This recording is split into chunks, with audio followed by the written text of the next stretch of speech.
என் பேர் லலிதா மலர். நான் நுவர்லேருந்து வர்றேன். இந்த ஆஃபீஸ் நல்ல ஆஃபீஸ். நாங்கள் அங்கேருந்து வீட்டுக்கு வரைக்கிலே எங்களை நல்ல வரவேற்பு கொடுத்தாங்க. சாப்பாடு தண்ணி எல்லாம் கொடுத்தாங்க. மற்றதுல அந்த ஆஃபீஸில் எந்த பிரச்சனையுமே இல்லை. எங்களுக்கு காசு எல்லாம் கொடுத்தாங்க. வீசா ஒரு கிழமைக்கு முன்னுக்கே வந்துருச்சு. அதுக்கு கடைசியாக எல்லாருமா சேர்ந்து ஒரு மனதாக முடிவு எடுத்திருக்கிறாங்க, சம்பளம் கூட்ட முடியாது அப்படின்னு. அஸ்ஸலாமு அலைக்கும் வரஹ்மத்துல்லாஹி வபரகாத்துஹு. அன்பார்ந்த அனைத்து உறவுகளுக்கும் இனிய மதிய வணக்கம். குவைத்துக்கு பணிப்பெண்களை கொண்டு வருவதற்கான கோரிக்கை வைக்கப்பட்டது பிலிப்பைன் நாட்டு அரசாங்கத்தால். அந்த கோரிக்கையை நிராகரிச்சிருக்காங்க ஒட்டுமொத்த கல்ஃப் நாடுகளும். $500 சம்பளமாக வழங்கணும் அப்படின்ற அவங்களுடைய கோரிக்கைக்கு மறுப்பு தெரிவிச்சிருக்கிறாங்க.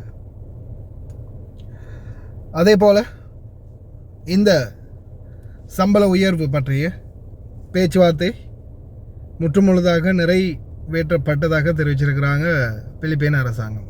இதுக்கு மேலே அதை பற்றி பேசுகிறதுல எந்த பிரயோஜனம் இல்லை அப்படின்ற மாதிரி தெரிவிச்சிருக்கிறாங்க. ஏன்னா அவங்க முயற்சி பண்ணினாங்க. தன்னுடைய தொழிலாளர்கள் இந்த நாட்டில் ரொம்ப கஷ்டப்படுறாங்க, நிறைய வேலைகள் செய்கிறாங்க. நிறைய பணிப்பெண்கள் என்ற வகையில் சாதாரணமாக இந்த சில ஏஜென்சிகள் இப்போ முன்னாடி விஐபி வீடு ஃபேமிலின்னு சொல்லிட்டு இப்போ ரோயல் ஃபேமிலி, ரோயல் இலங்கையில் இப்போ ரோயல் ஃபேமிலிக்கு வீடுகளுக்கு ஆளுங்க கொடுக்குறாங்க. விஐபி வீடு முடிஞ்சு எது எப்படியோ இந்த நாட்டுக்கு தொழிலாளர்கள் அனுப்பும்போது அங்கே சொல்லி அனுப்புறது என்ன, கிளீனிங், குழந்தை பார்க்குறது, நோயாளி பார்க்குறது, சமையல், இந்த மாதிரி ஏதாவது ஒரு வேலையைத்தான் சுட்டி காட்டி அனுப்புறது. ஆனால் இங்கே வந்த பிறகு நிறைய பணிப்பெண்கள், இன்றைக்கும் நிறைய பணிப்பெண்கள் 4 தட்டு 3 தட்டு வீடு தனியாக க்ளீன் பண்ணணும், பாத்ரூம் கழுவணும், குழந்தைகளை பார்க்கணும், சமைக்கணும், இல்லை மாமா சமைச்சா சமையலுக்குரிய உபகரணங்களுக்குரிய ஹெல்ப் பண்ணணும், வீடு சுத்தம் பண்ணணும், அதே வீட்டில் வயதானவங்க இருந்து அவங்கள பார்க்கணும். இந்த மாதிரி பல தரப்பட்ட வேலைகள் அவங்களுக்கு வழங்கப்படுது. ஆனால் ஏஜென்ட் சொல்லி அனுப்புறது என்ன, ஏஜென்ட் சொல்லி அனுப்புறது நீங்கள் குழந்தை பார்க்க போகிறீங்க, நீங்கள் க்ளீனிங்குக்கு போகிறீங்க, நீங்கள் குக்கிங்குக்கு போகிறீங்க, அதை தான் சொல்லி அனுப்புகிறாங்க. அதே போல் இன்றைக்கும் எங்களுடைய பணிப்பெண்கள் அவங்களுக்கு சொல்லப்பட்ட சம்பளம், அதாவது அவங்களுக்கு சொன்ன சம்பளம் 120 தினார் அல்லது 130 தினார், 140, 150 இந்த மாதிரி எக்ரிமெண்ட் பண்ணி அனுப்பினாலும் கடைசியில் வீட்டுக்கு வேலைக்கு போனதுக்கு அப்புறமா நாங்கள் முதல்ல ஒரு 4 மாதம் 3 மாதம் அப்படி தான் தருவோம். 150 பேசி வந்திருப்போம், எக்ரிமெண்ட்லேயும் அதுதான் அடிச்சிருக்கோம், பேசி தான் வந்திருப்போம். இல்லை நாங்கள் வேலையை பார்த்து தான் சம்பளம் தருவோம். இப்போதைக்கு 120 தான் தர முடியும், 130 தான். ஒரு 20 இல்லாட்டி ஒரு 10 இல்லாட்டி ஒரு 30 பிடிச்சிருவாங்க. ஒரு 6 மாதம் வரைக்கும் சம்பளம் கூட்டின பாடு இருக்காது. அதுக்கப்புறமா ஏஜென்ட்டுக்கிட்ட பேசினா 6 கொடுத்துருவாங்க 6 மாதத்தில் கொடுத்துருவாங்க. அதுக்கப்புறமா எல்லாம் முடிஞ்சு 1 வருஷம் போன பிறகு வந்த எக்ரிமெண்ட்டில் அடித்து வந்த சம்பளமே நம்மளுக்கு 150 இருக்கும், கொடுத்துருப்பாங்க 120. அதுக்கப்புறமா ஏதோ பிச்சை கேட்குற மாதிரி கெஞ்சி மண்டாடி போராடி ஒரு 10 தினாரை ஏற்றி கொடுப்பாங்க, ஒரு 10 தினாரை ஏற்றி கொடுப்பாங்க. இதுதான் இப்போதைய நம்மளுடைய தொழிலாளர்களுடைய நிலைமை. ஆனால் அந்த விடயத்தில் பிலிப்பைன் தூதரகத்தை நிச்சயமாக பாராட்டணும். அவங்களுடைய தொழிலாளர்களுக்காக தொடர்ந்துமே போராடினாங்க. அந்த பெண் யார் பாலைவனத்தில் கொண்டு போய் போட்டானுங்களே, ரணாரா, ஜுலேபி ரணாரா தானே, அந்த ரணாராவுடைய பிரச்சனை ஸ்டார்டிங்கில் இருந்து அன்னையிலேருந்து இன்றைக்கு வரைக்கும் அன்றைய நாட்களில் கடந்த கால அதிகாரிகள், கடந்த கால அரசாங்கம், கடந்த கால அதிகாரிகள் இலங்கை பணிப்பெண்களை பிலிப்பைன் நாடு மறுத்துருச்சு. சில நாடுகள் பேனில் இருந்துச்சு. அப்போ இலங்கை தான் கொஞ்சம் ஹெவியாக போயிட்டு இருந்துச்சு. அந்த நாட்களில் என்ன பண்ணாங்க, எப்படியாவது நம்மளுடைய தொழிலாளர்களுடைய டிமாண்டை இன்னும் அதிகரிப்பாங்க அப்படின்னு பார்த்தா, பரவாயில்ல, நாங்கள் 475 தினாருக்கு பணிப்பெண் கொடுக்குறோம். உண்மையிலே கடந்த கால அதிகார மட்டங்கள் இன்னமும் இருந்திருந்தா இப்போதைக்கு இந்த போனஸ் சம்மந்தமாக பேசி இந்த போனஸ் கிடைக்கிறது, தூதரகத்தில் வாட்ஸ்அப் நம்பர் ஆக்டிவில் இருக்கிறது, ஏதாவது பிரச்சனைகள்னா கொஞ்சம் ஒரு அளவுக்காவது இப்போதைக்கு நல்ல நிலைமை இருக்கிறது. இதெல்லாம் கனவுல கூட கண்டிருக்க முடியாது. போராட்டம் அதில் முக்கியத்துவம் எங்களுடைய சோஷியல் மீடியா டீம் நிறையவே போராடினோம். அதில் அதிகமாக பாதிக்கப்பட்டதில் முக்கியமான ஒரு ஆள்னா அது நான் தான். இன்றைக்கும் சொந்த நாட்டுக்கு கூட போக முடியாமல் வழக்கோடையும் கேஸோடையும் பல குவைத்திகளுடைய எதிர்ப்போடையும் இந்த நாட்டில் இன்றைக்கும் என்னுடைய பயணம் போயிட்டுருக்குது. அல்ஹம்துலில்லாஹ் மக்கள் நல்லா இருக்கிறாங்க, மக்களுக்கான தேவைகள் பூர்த்தி செய்யப்படுது, அதுவும் 150% சரி பூர்த்தி செய்யப்படுது அப்படின்ற ஒரு மன நிம்மதி இருக்குது. ஆனால் அது 100% அல்லது 100% நல்லபடியான நிலைமை உருவாகணும். அது வரைக்கும் என்னுடைய போராட்டங்கள் நிச்சயமாக தொடரும்.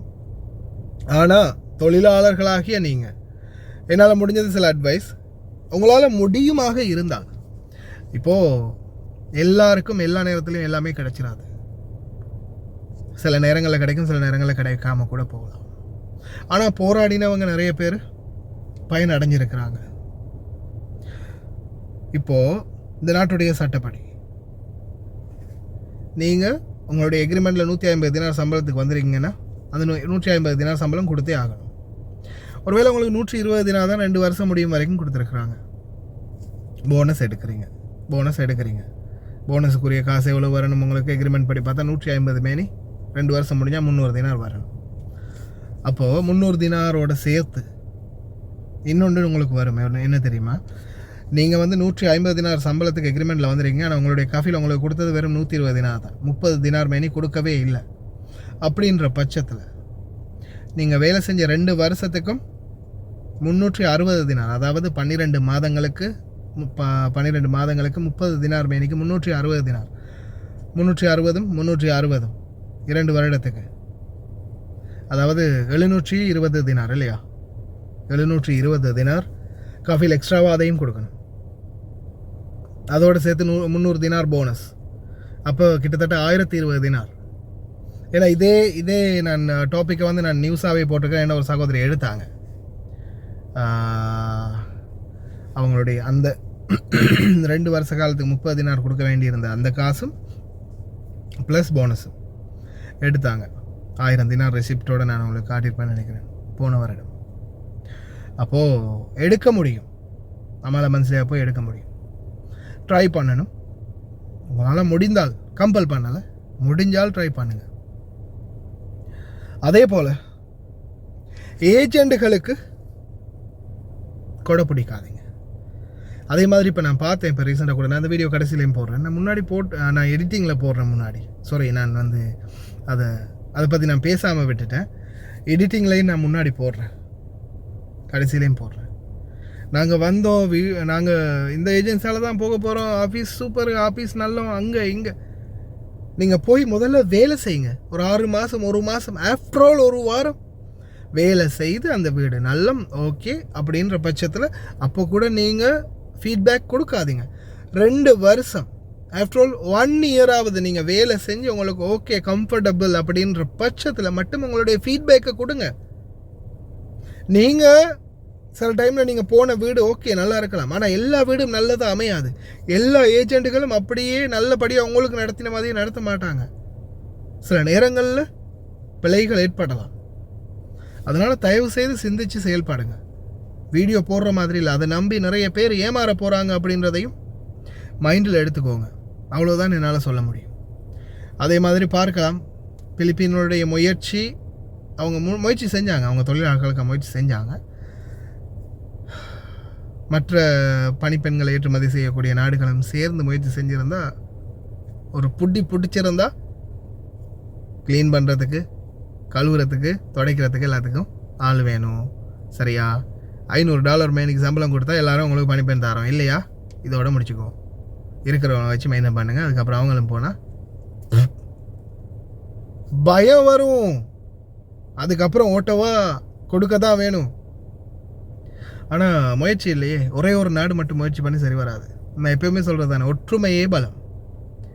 ஒரு வீட்டில் 4 பேர் வேலை செய்கிறீங்க, ஒரு ஆள் மட்டும் சம்பளத்தை கூட்டித்தாங்க அப்படின்னு கேட்கும்போது மற்றவங்கெல்லாம் வாய மூடிட்டு சும்மா வேலை செஞ்சால் படா இந்த அவனுங்க இருக்கானுங்க இன்னொருத்தனை எடுத்து போட்டு நான் வேலை செய்வேன் பேடா அப்படின்னு சொல்லி அனுப்பி விட்ருவாங்க. 4 பேரும் சேர்ந்து ஒரே அடியாக நிற்கும்போது அடடா சமையலுக்கு, கிளீனிங்க்கு, வண்டி ஓட்டுறதுக்கு, துவானியாக பார்க்குறதுக்கு எல்லாம் எக்ஸ்பர்ட், நல்லா வேலை செஞ்சவங்க, 2-3 வருஷம் வேலை செஞ்சவங்க, நம்மளுடைய வேலைகள் எல்லாமே தெரியுமா அவங்களுக்கு. விட்டோம் கஷ்டம், சரி கூட்டிட்டு கொடுக்குறேன், ஒரு வழிக்கு வருவாங்க.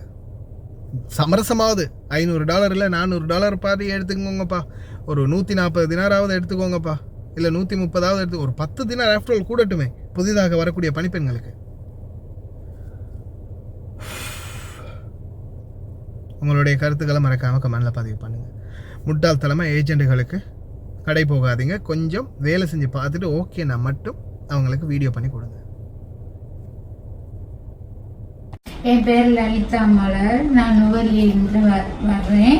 இந்த ஆஃபீஸ் நல்ல ஆஃபீஸ். நாங்கள் அங்கேருந்து குவைத்துக்கு வரைக்கிலே எங்களை நல்ல வரவேற்பு கொடுத்தாங்க, சாப்பாடு தண்ணி எல்லாம் கொடுத்தாங்க. மற்றது தான் இந்த ஆஃபீஸில் எந்த பிரச்சனையுமே இல்லை, எங்களுக்கு காசு எல்லாம் கொடுத்தாங்க. வீசா ஒரு கிழமைக்கு முன்னுக்கே வந்துருச்சு. அதுக்கு பிற்பாடு எங்களுடைய அமௌண்ட் எல்லாம் செட்டில் பண்ணிட்டு நல்லா ரிலாக்ஸாக இருக்க சொல்லிட்டு அங்கே கொழும்புக்கு வரைக்கல, ஏர்போர்ட்டுக்கு வரைக்கல ஒரு கிழமைக்கு முன்னுக்கே கால் பண்ணிட்டாங்க, வந்து ரூம் எடுத்து தங்குங்கன்னு. அவங்க செலவுலேயே ரூம் எடுத்து தங்கி ஏர்போர்ட்ல அவர் சேரே வந்து ஏற்றி விட்டார், எந்த பிரச்சனையுமே இல்லை.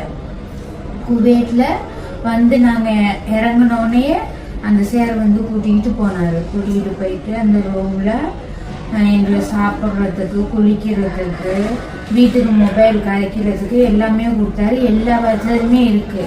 நீங்கள் எல்லாருமே இந்த ஆஃபீஸுக்கே வாங்க, நல்ல ஆஃபீஸு, நம்பிக்கையான ஆஃபீஸு, எல்லாருமே இதுக்கே வாங்க. நாங்கள் 3 பேருமே ஒரே டைமுக்கு ஒரே பிளேட்டில் ஒரே ஆஃபீஸில் தான் வந்தோம். சரி நல்லா